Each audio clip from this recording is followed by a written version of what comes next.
స్వాతంత్ర భారత చరిత్రలో రైతుకు పెట్టుబడి వ్యవసాయానికి ఇచ్చిన మొట్టమొదటి ప్రభుత్వం తెలంగాణ ప్రభుత్వం, మొట్టమొదటి నాయకుడు కేసీఆర్.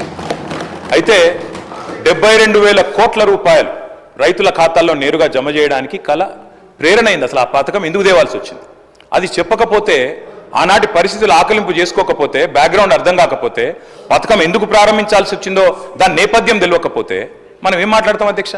ఇంకోటి నేను వారిని కోరుతా ఉన్నా అధ్యక్ష, నీతులు మాకే కాదు కదా చెప్పాలి. విప్ గారు మీరు మీ సభ్యులకు కూడా చెప్పాలి. మరి మేము వడ్లే కొనలేదట, మేము కొననేయలేదు, వ్యవసాయమే జరగలేదు, పద్ధతి కాదు.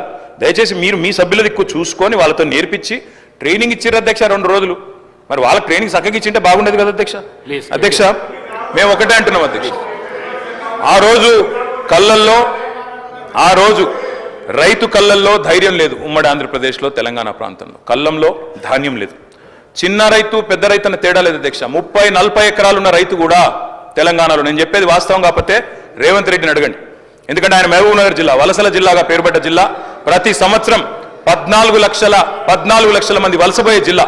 అధ్యక్ష కేటీఆర్ గారు సభానాయకుడు రేవంత్ రెడ్డి అని ఏకవచనంతో మాట్లాడకండి అధ్యక్ష. సభానాయకుడు గౌరవం అనేది గౌరవం ఇవ్వండి.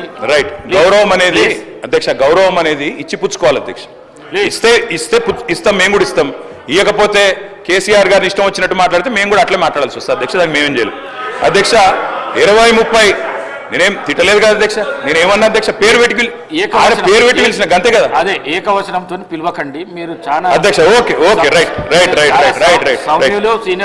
అధ్యక్ష. మీకు చెప్పాల్సిన అధ్యక్ష 20-30 ఎకరాలున్న రైతులు కూడా పాలమూరు లాంటి జిల్లాలో 20-30-40 ఎకరాలున్న రైతులు కూడా హైదరాబాద్కి వచ్చి కూలీ చేసుకునే పరిస్థితి అధ్యక్ష. ఇది వాస్తవం.